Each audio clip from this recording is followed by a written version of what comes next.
so you can tell the computer now it's this and Right. change parameters. So Okay. they're all just tied up underneath there. All right. Yeah. Dude. The bad thing is it's all in there. It looks like it was a simple swap. It looks really factory. It looks like it was easy. Yeah. He said the bad thing is it looks like it's so Look how. Oh my gosh. Look at headers. The one thing that I did that's kind of you just put a new valve cover on top of it. Well, there's where the throttle cable comes through, because it comes out of the firewall back there, and it has to pull like towards the fender. Right. So I just snaked in and used this and poked the hole through it. And until I can figure out a better method of doing that, that's what it's going to be. And it's fine, it works, but No issues. it just doesn't look. It doesn't look factory, but whatever. That and yeah, and instead of making a 1-inch bracket for the back bolt hole in the power steering, it's fine. Okay. Otherwise, that's the. Looks cool. That's cool. You can see the headers, man. Oh, Don't they look badass gorgeous looking. in The there? intake temperature sending unit is now molded into the MAF. This is out of that's actually out of my car. The MAF is. So I drilled a hole in it and tapped it in so that way, even if this leaks, it'll still be metered air and it won't change anything. Okay. So Right. it's the safest place to put it. Right. That makes sense. Yeah. So we got a S52 block with It's an S52. the whole complete- thing. The whole thing's an S52. Oh, okay. I thought we were putting an M50 head on it or Oh, no, some M50 reason. intake manifold. Okay, yeah. Oh, that's fun. Why did I give you my key? Take them and run. No, this Yeah, this that's is gonna be so fun. So yeah, it's S52 injectors because the M54 B30 injectors will not work. They will let the car idle, but they won't work. So Glad we can have fun with that. And then he wouldn't listen to me when I told him that. Oh no, he doesn't want to listen. Anyway, so M50 manifold, rebuilt S52 top to bottom, so it's all S52 cams, head, everything. It's got the M54 oil filter housing to keep all the sending units and all that, really the original harness. Exhaust headers. You have an E39 mass airflow sensor. Yeah, the 530 E39 mass airflow on there. Is that the one that was like, oh, that works? I recognize the air and Yeah, the one the original that was on the car would not work with this. The one that the tuner swore up and down would work didn't work, so I spliced in a completely different one out of a 2004 ZHP 330i. Wouldn't work, so then I had to go back and rewire it all again for this one, and then just mold in the air intake, yeah. the intake air temperature sending unit. Yeah, it's been a lot of fun, and plus, like the factory. This engine, not this engine, the factory engine had a sending unit in the thermostat. It was a temperature controlled thermostat. It will not work with this engine, so I had to have the tuner delete that. And Right. reconfigure things like use the neck from the original radiator and reservoir setup, and got the correct hoses for this engine, and just we made it work. Yeah. And it works just fine. And it's still got the original clutch. No, it's got a brand new clutch. Oh, It's got okay. a high horsepower clutch, an M5 high horsepower clutch, and a lightweight flywheel. It's like an 8.5 pound flywheel. Wow. He had to bump up the idle RPM a little bit, and then the decel, like when you're on the interstate, you come off the throttle. He had to bump that up a little bit because it kept wanting to like drop and die because it was so lightweight. Right. Oh yeah, It has no inertia. That's fantastic, though. But yeah, powerful. where'd you get the keys? In my hand. Awesome. Yeah, they're going to start the car up. You want to hear it? You.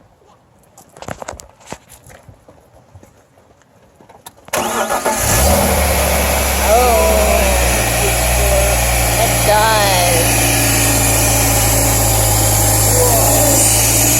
That's got some throat to it now. Oh, it sounds really good.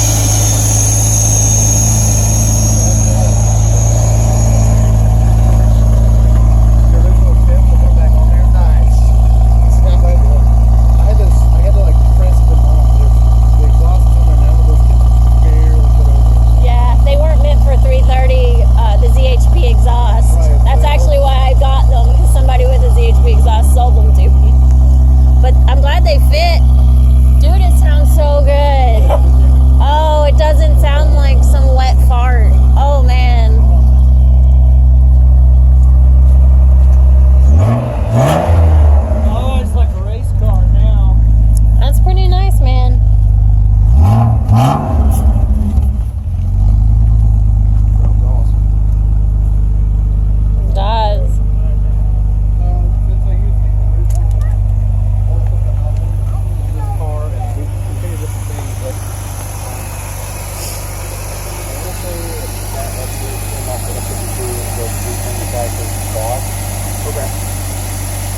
So I had another one on the shelf. So we went down there. It's not even changing the still.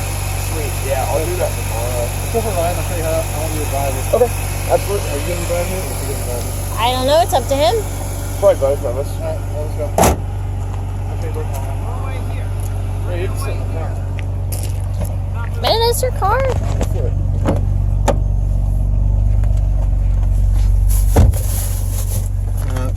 Obviously, I want to use 93 octane. Right, yeah. I always did before, so. Are you videoing the whole thing, Ryan? Yeah, I am. Why? I don't. Nervous. No, I'm just so excited. I don't This is know. also your baby, that's right. It is, and this is always what I wanted for it. So it's exciting to still be a part of it. So I did this. And you have to put- Right. Just try not to go over 3,000 RPM, like 30,000 to 3,500 RPM, until you get to 220 949, which is what 340 miles away. Okay. Until you get there, don't go over 35. Try to stay below 3, and there's got plenty of torque and power to do that, and still be in traffic. I've been driving around; it's been great. And that being said, don't leave a red light at full throttle until you get to 3 and then back off. Don't accelerate aggressively because you're still letting the bearings kind of get settled. Well, that's not really a good word for it, but whatever. Yeah. Try to let the engine warm up, especially in the cold mornings. Don't just hop in it and just drive to work. If you're running late, try to let it idle for 2-3 minutes. Okay. And yeah. Oh, also don't use engine for braking. Like coming off the interstate doing 60, don't put it in fourth and just let it slow itself down for now. Okay. Until you hit that mileage, and then you're good to go. Yeah. That makes sense. But yeah, I'll give that to you for now. Okay, cool. Sweet. I'm excited.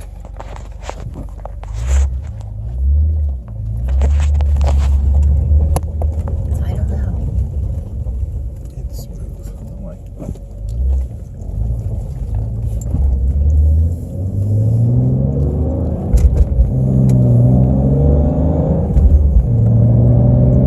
That sounds really good.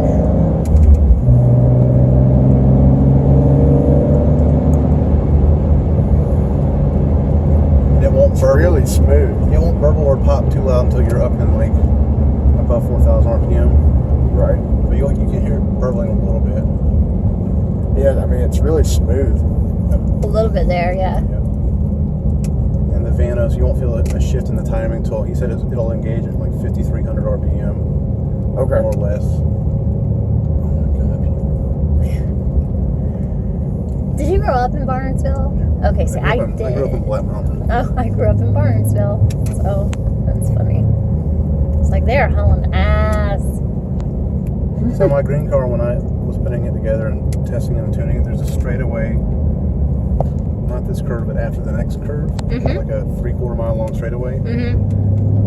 I've had my car over 160 in fourth gear on that. Excellent. It's fun.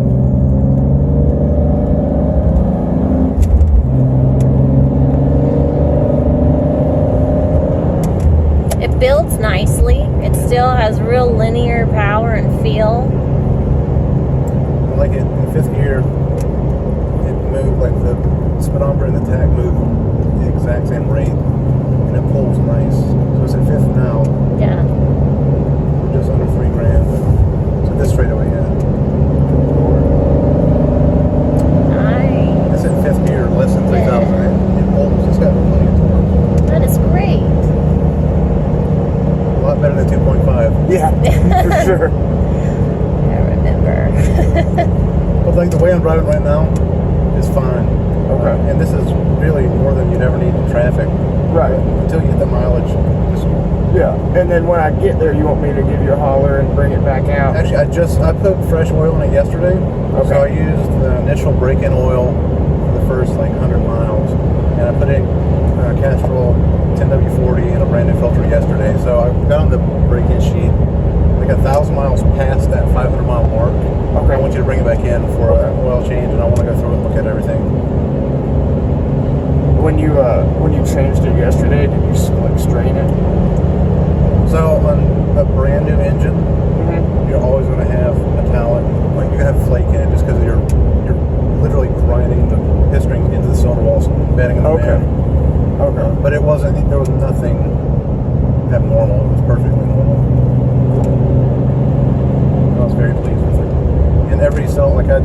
tests on the engine before we cranked it the first time, and then after we cranked it. And every cylinder is at 195 more or less psi, so you're really good compression. What is ideal? That's about right for this engine. Okay.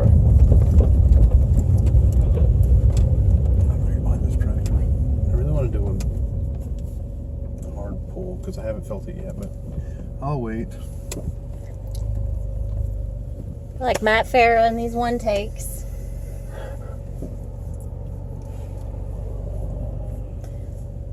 Except for if we mess it up, that's a whole lot of money down the drain. Yeah.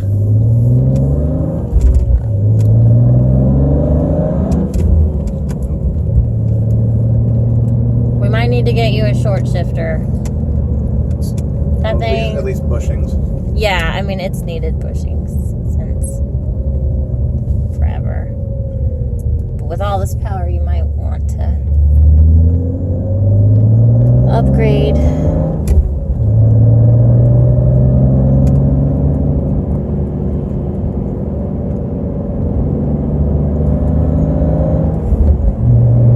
really wants to go.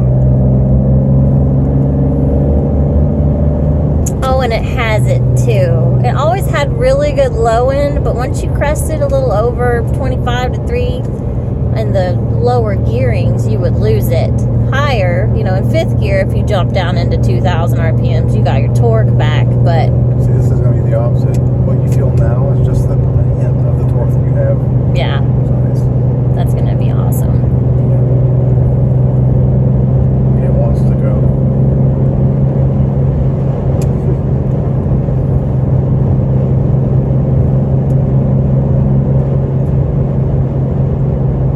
It sounds really good. Aww. Yeah, it doesn't drone. It's not Yeah. really... No, it sounds amazing. It's not too loud. I have a feeling when you get on it hard, though, you'll hear it.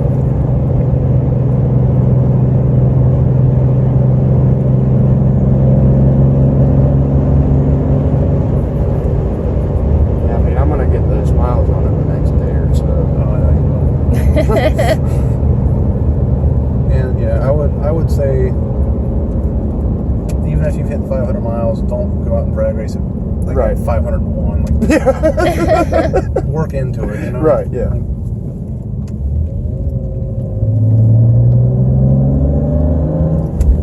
But I mean, after that 500, it's safer to go over 3 grand. And I'm not saying you have to spend a whole other 500 miles building up, but just, Right, yeah. at 501, don't redline it and drop the clutch. Okay. Because you're not only breaking in the engine, you're also breaking in, bedding in the clutch into the flywheel and all that too. So you're Right.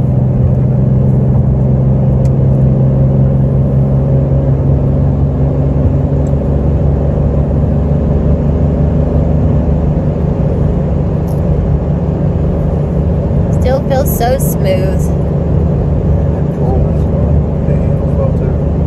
It's just, I love my Mustang, but it does not do this when you get in higher horsepower, like higher speeds. Like over 120, you're starting to go like, you start feeling that float, and I don't like it. I gotta